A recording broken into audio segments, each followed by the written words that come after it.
Well, joining us this morning is the Executive Director of the Titusville YWCA. It's Ashleigh English. Hi, Ashley. How are you? Good. Good to see you this morning. The sun's out. It's going to be a great day. Boy, we're past the midway point in April, heading into May, and it just seems like April's already been pretty busy for you. It has. We had our Easter egg hunt last Saturday, and we followed that up with an autism walk, and then we did a special egg hunt for kids with autism to be in the yard. And we had a really nice turnout. Weather, of course, wasn't as warm as maybe we would have liked, but we did have a nice turnout. Really enjoyed that day, and people are always great when they come, and kids were just having a fun time. So we really enjoyed that, and we're just sort of wrapping up some things. We've been doing some cheer clinics. So that's what we have going on right now for programming, and just starting to think about summer and what's going to be going on this summer at the YW. May Dance is right around the corner, so that's a dance that originated at YWCA probably 60-some years ago. Wow. It's kind of had different hosts at different times, but we've had it back now for more than 16 years.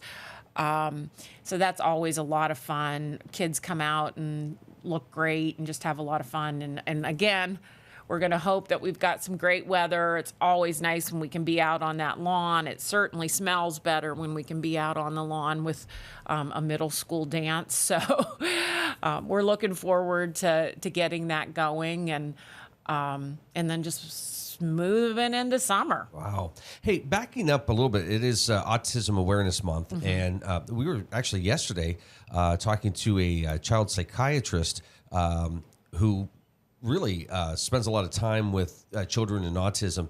And I think sometimes people forget that if there is a diagnosis, it doesn't just end there. There has to be a support system for parents. There's usually, you're talking about aides helping through, schools and outside. I mean, the support needs to be there for the community. What can the community do to help in this case? Like, you had a great event where people came together and walked. What are some things that people can do to maybe help support causes like this? I think just being aware that, these families are out there and they want to be involved and included and respected, and that their kids, to interact with their kids, and that, so really working with your children to say, sometimes they have some challenges that maybe you don't have, and just be patient with them, and but include them. Don't exclude them. Have respect and offer a hand. And I think sometimes with parents, just to say, you know what, you're doing a good job. Yeah. Just having that support. I mean, I think every parent needs to hear that at times, because it's the toughest job you're ever going to do. Parenting any child is a full-time, rough job that you're always questioning yourself, and there's always going to be somebody that tells you should be doing it differently. And so be a cheerleader for somebody and say, boy, you really do amazing work with them. And then use the resources that are there. And, the autism spectrum is so broad. Yeah. We really see a wide variety of kids with different needs and different abilities. And again, just recognizing that they're individuals that are part of our society, and how do we make sure that they're included? Yeah, and when there's events like what you had, you can show your support by participating. Absolutely, to be there. And like I said, just to let parents know, boy, I know you have a tough, job, as all parents have tough jobs.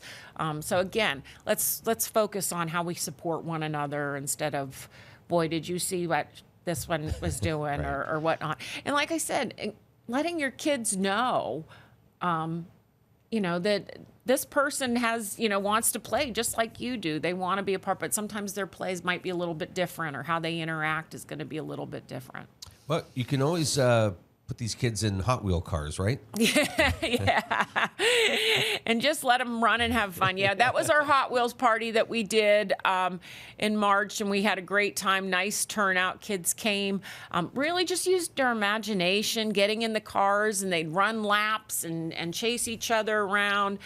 They had the, the pit for kids to change out the tires and do different things. So we really had a fun day that day. That was a nice turnout and a lot of fun. That's really cool. I don't know if I've ever asked you this. Is there a closet at the YWCA that stores all the costumes that you wear?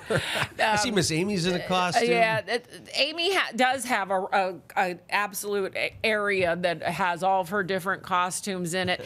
And that's one of the things, there's so much work that goes into these parties that we do try to, set things back so that next year we can reuse them, because we have certain, like that car right there, that'll be tucked away and brought out again next year, because there's just so much work that goes into putting these events together.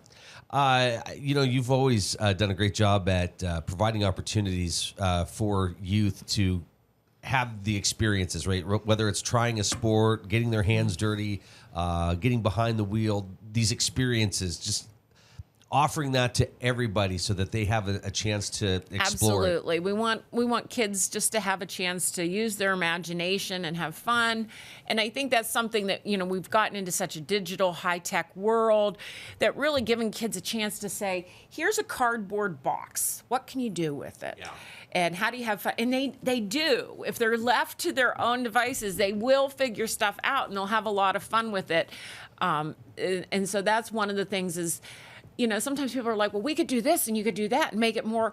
And it's like, you know what? But it's really just great to watch kids play, to use their imagination. And like I said, carry a cardboard box around like it's a car and run laps around the gym. So really giving those opportunities to do those types of things and just have a lot of fun and play with each other. And with the price of new cars, anyway, you might see adults going around town. I know that's an absolute possibility that we'll see those cardboard boxes out there and traveling us around. So this is, though, too, I wanted to bring up immunization for infants awareness month. So we want to make sure that you are getting your children those standard vaccinations. We are seeing rising cases of measles, which we had pretty much eradicated. Erie County has several cases. So really important. And actually, I'm going to be traveling in early May. Went up to just see what they'd recommend as I'm leaving the country and going into another place. So they recommended I get my MMR again. So even though I'm in that range where I had it and things, she said, it's not going to hurt you. And with what's going on with measles. So I think yesterday I got a hepatitis A, an MMR, and a typhoid. So I'm fine. Here I am today. Got 3 shots, little sting in the arm, maybe a little sore. Maybe the arms are a little sore. But otherwise, if it keeps me healthy, that I can travel to these places and not worry that I'm going to infect somebody or somebody's going to infect me. Really, something that we want to be doing. And again, too, when you're around little ones, I do have a young granddaughter who hasn't had all of her shots yet because she's just not old enough and she's on that schedule and getting them. But until that time, I want to make sure she's protected, that I don't do anything that could harm her little body. And so I really encourage people, talk to your physicians, make sure that you're getting those immunizations for your children, because it really is so very, very important.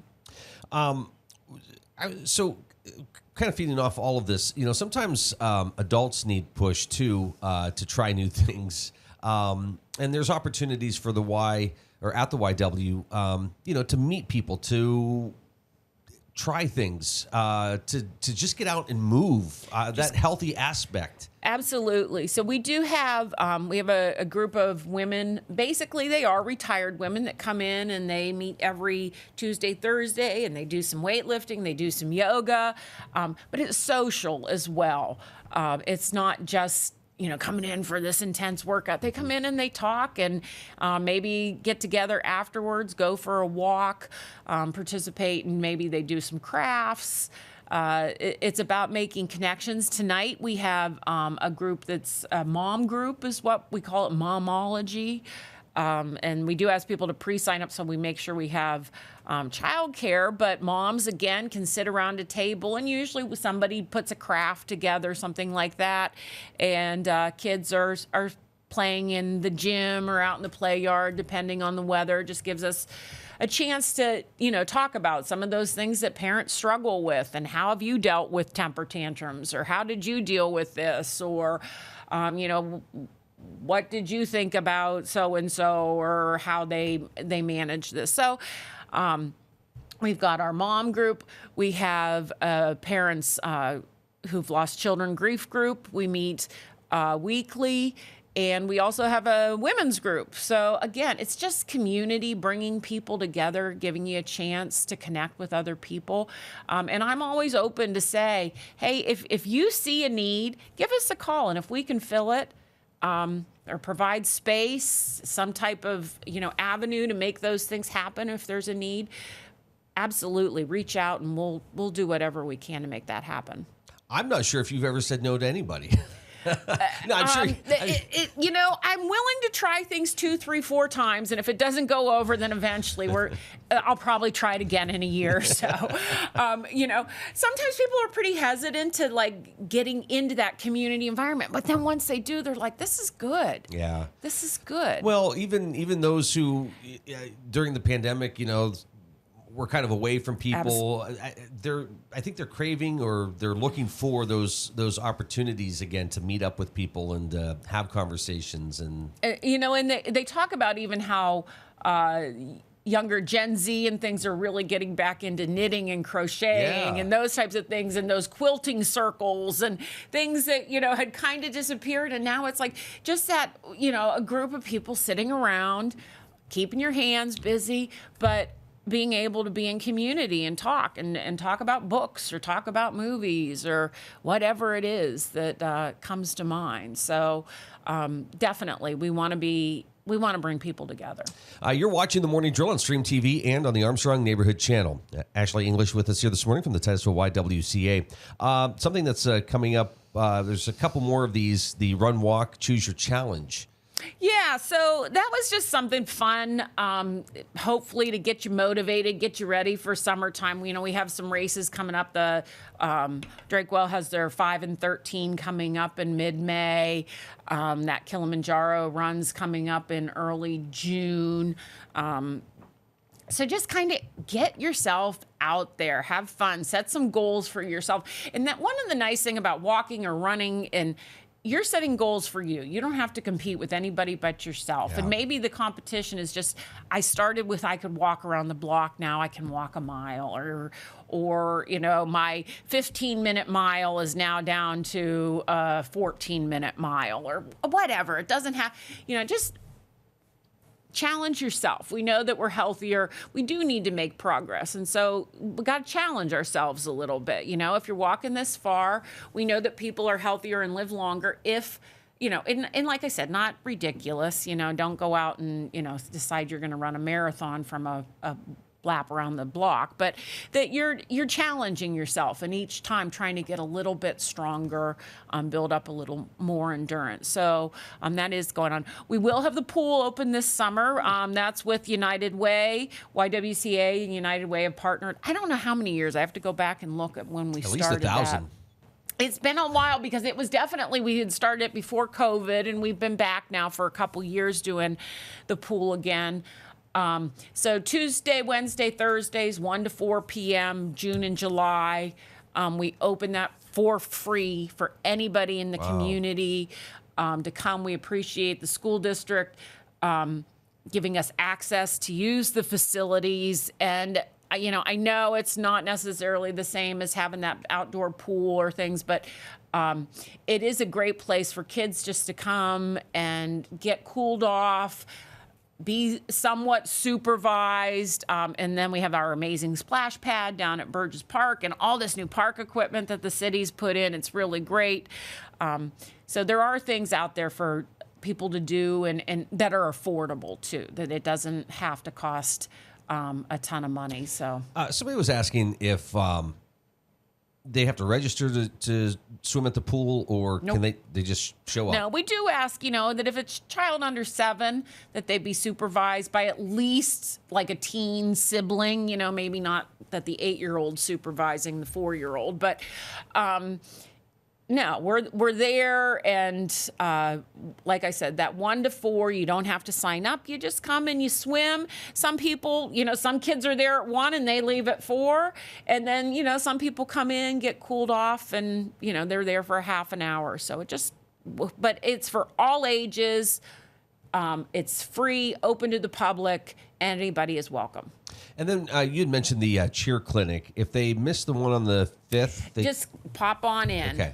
Just pop on in. So more than happy to have kids show up. And again, so much is just about being active, having fun. We all need to find our thing. And whatever that is, just having opportunities, not every, the softball, baseball, that's great, but that's not for everybody. Or, maybe you're going to play tennis or cheer or dance or swim or whatever, but just getting out there and having fun. It's hard to believe, just thinking about those summer events that you look forward to every year. But then it's like, well, that means right after that, it's right back into fall yeah. and all those activities. So time just moves on like nobody's business. That's crazy. So is there a lot of planning in terms of like Fun Factory is a great program, right? Summer spots available for Fun Factory. Are they filled? I'm not sure that they have any spot. Okay. Don't quote me on that, but I think summer's pretty packed and fall's actually pretty. I think there might be a few spots left in the fall. So that is a really popular program, and Amy and Lacey and Jamie and Catherine and Bella, who are is our student that's there this year with us, do such an amazing job with those kids, and they learn, they love, they have fun. It's all good. When's the appropriate time to have a conversation with you about signing their kid up for Fun Factory? Is it a year before they're supposed to go, half a year, a couple months? Because when they hear like, oh, it's filled already, is there a good time to call and kind of get on the list? I'd say if you want it fall, you probably need to be calling us February, March to get on that list.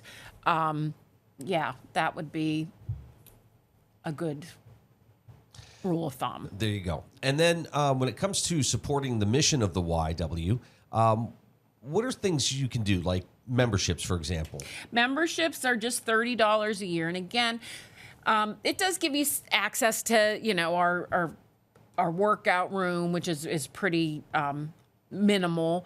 But basically, when you give that $30 donation, you're saying, I support what you do in our community, and we really appreciate it, whether it's helping women and kids with shelter when they need shelter, whether it's our preschool programs, or just a lot of the programs that we offer in the community that are open to everybody and done at next to no cost if there is a fee.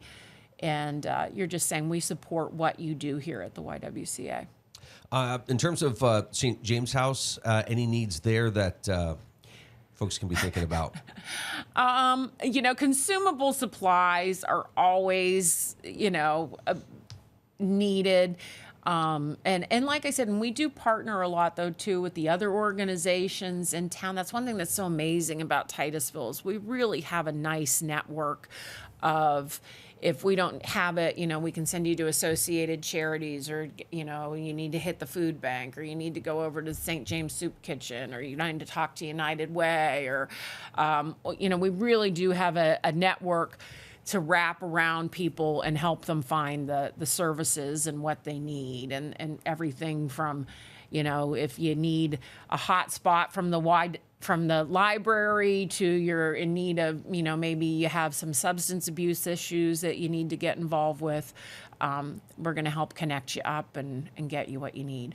It seems like there's been a lot of, I'm going to say, big projects that have taken place from the gym floor to heating and cooling to painting. I Yeah, mean, it you know, seems when like you have buildings that are 100+ years old, there's a lot of work, and they sit right in the middle of our beautiful town. So we definitely always want our buildings to be a spotlight that when people come through Titusville, they say, "What a gorgeous little community this is." So we did some painting in the late summer, early fall. That's done, and it, like I said, it's always a work of love and keeping those buildings looking their best, and that they're welcoming, and people are proud that, you know, when people come to Titusville, you know, when they're visiting and riding the train or going to Drake Well or coming into these great races that we have going on with the biking and the hiking and everything else that we have going on. To say, boy, this is a cute little town. Do you get phone calls from folks coming in asking for tours?